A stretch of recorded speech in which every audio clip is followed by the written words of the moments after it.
గోదావరి జిల్లాలోని చిన్న గ్రామం రామాపురం. ఉదయం సూర్యుడు మెల్లగా ఎగసి పొలాల మీద బంగారు వెలుతురు పరిచినప్పుడు గ్రామం మొత్తం కొత్త ఆశతో మేల్కొంటుంది. చెట్లపై పిట్టల కిలకిలారావం, దూరంగా ఎద్దుల బండ్ల చప్పుడు, గాలిలో మట్టి వాసన, ఇవి అన్నీ కలిపి ఆ గ్రామానికి ప్రత్యేకమైన అందాన్ని ఇస్తాయి. ఆ గ్రామంలో రాము అనే యువకుడు ఉండేవాడు. అతను చదువులో బాగా ఉండి, పట్టణానికి వెళ్లి పెద్ద ఉద్యోగం సంపాదించాలని కలలు కనేవాడు. కానీ అతని తండ్రి లక్ష్మయ్య మాత్రం రైతు. మట్టే మన జీవితం అని నమ్మే మనిషి. ప్రతి ఉదయం రాము తండ్రితో కలిసి పొలానికి వెళ్లాల్సి వచ్చేది. కానీ రాముకు అది ఇష్టం ఉండేది కాదు. నాన్న, ఈ పని అంతా ఎందుకు? నేను పట్టణానికి వెళ్లి మంచి ఉద్యోగం చేస్తాను అని రాము తరచూ చెప్పేవాడు. లక్ష్మయ్య నవ్వుతూ, బాబూ, మట్టిని వదిలి మనం ఎక్కడికి వెళ్ళినా చివరికి అన్నం ఇక్కడి నుంచే వస్తుంది అని చెప్పేవాడు. ఒకరోజు గ్రామంలో పెద్ద సమస్య వచ్చింది. ఆ సంవత్సరంలో వర్షాలు పడలేదు. పొలాలు ఎండిపోయాయి. బావులు కూడా నీరు తగ్గిపోయాయి. రైతులందరూ ఆందోళనలో పడ్డారు. లక్ష్మయ్య కూడా తీవ్రంగా ఆలోచించసాగాడు. రాము మాత్రం ఈ పరిస్థితిని చూసి, ఇదిగో చూడండి నాన్న, నేను చెప్పింది నిజమే. ఈ గ్రామంలో ఉండటం వలన మనకు లాభం లేదు. పట్టణానికి వెళ్దాం అని ఒత్తిడి చేశాడు.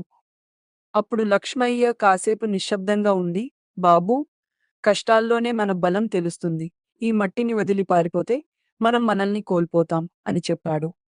అయినా రాము వినలేదు. పట్టణానికి వెళ్ళాలని నిర్ణయించుకున్నాడు. కానీ వెళ్లే ముందు తన స్నేహితుడు సురేష్‌ని కలవడానికి వెళ్ళాడు. సురేష్ కూడా రైతు కుమారుడే. కానీ అతను గ్రామాన్ని ప్రేమించేవాడు. రాము, నువ్వు వెళ్ళిపోతే గ్రామం ఎవరు చూసుకుంటారు? మనం కలిసి ఏదైనా చేయొచ్చు కదా అని సురేష్ అన్నాడు. రాము నవ్వుతూ, ఏం చేయగలం? వర్షం లేకపోతే అన్నీ వృధా అన్నాడు. సురేష్ కాసేపు ఆలోచించి, మన పెద్దలు చెప్తారు, పాతకాలంలో వారు చెరువులు తవ్వి నీటిని నిల్వ చేసేవారు. మనం కూడా అలాంటి ప్రయత్నం చేయొచ్చు అని చెప్పాడు. ఈ మాటలు రాముకు కొత్తగా అనిపించాయి. అతను ఆలోచించడం ప్రారంభించాడు. అవును, మనం ప్రయత్నించకపోతే ఎలా తెలుస్తుంది అని తనలో తాను అనుకున్నాడు. రెండో రోజు రాము గ్రామ పెద్దలను కలిశాడు. తన ఆలోచనను చెప్పాడు. మొదట్లో ఎవరూ పెద్దగా స్పందించలేదు. కానీ సురేష్, లక్ష్మయ్య మరియు కొంతమంది యువకులు ముందుకు వచ్చారు. మనమే చెరువు తవ్వుకుందాం అని వారు నిర్ణయించారు.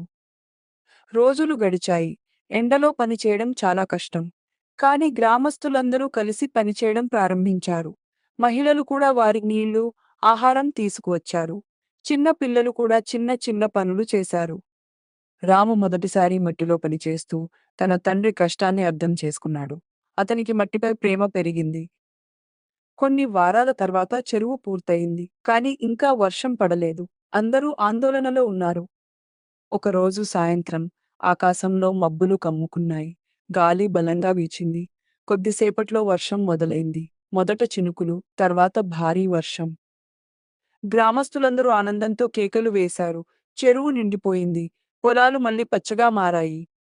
రాము తన తండ్రిని చూసి, నాన్నా, మీరు చెప్పింది నిజం. మట్టిని వదిలి వెళ్ళడం కాదు, దాన్ని ప్రేమించి కాపాడుకోవాలి అని అన్నాడు. లక్ష్మయ్య సంతోషంగా నవ్వి, ఇది మన అందరి విజయం బాబు అని అన్నాడు. ఆ రోజు నుంచి రాము తన నిర్ణయాన్ని మార్చుకున్నాడు. పట్టణానికి వెళ్ళాలని ఆలోచనను వదిలేశాడు. గ్రామంలోనే ఉండి కొత్త పద్ధతులతో వ్యవసాయం చేయాలని నిర్ణయించాడు. కొన్ని నెలల తరువాత రామాపురం గ్రామం మారిపోయింది. చెరువు నీటితో పంటలు బాగా పండాయి. ఇతర గ్రామాల వారు కూడా వచ్చి ఈ మార్పును చూసి ఆశ్చర్యపోయారు. రాము మరియు సురేష్ కలిసి కొత్త పద్ధతులు నేర్చుకుని గ్రామానికి పరిచయం చేశారు. డ్రిప్ ఇరిగేషన్, వర్షపు నీటి సంరక్షణ వంటి పద్ధతులతో గ్రామం అభివృద్ధి చెందింది. గ్రామంలోని పిల్లలు కూడా ఈ మార్పును చూసి ప్రేరణ పొందారు. వారు చదువుతో పాటు గ్రామ అభివృద్ధికి కూడా సహాయం చేయాలని నిర్ణయించారు. ఒకరోజు జిల్లా అధికారులు గ్రామాన్ని సందర్శించారు. రామాపురం గ్రామం చేసిన ప్రయత్నాలను చూసి వారు ప్రశంసించారు. మీ గ్రామం ఇతరులకు ఆదర్శం అని వారు అన్నారు. ఆ రోజు రాము గర్వంగా తన తండ్రిని చూసి నవ్వాడు. లక్ష్మయ్య కళ్ళలో ఆనందం మెరిసింది. నీతి కష్టాల్లో పారిపోవడం కాదు, కలిసి నిలబడి పరిష్కారం కనుక్కోవడం నిజమైన విజయం. మన మూలాలను ప్రేమిస్తే మన భవిష్యత్తు బలంగా ఉంటుంది.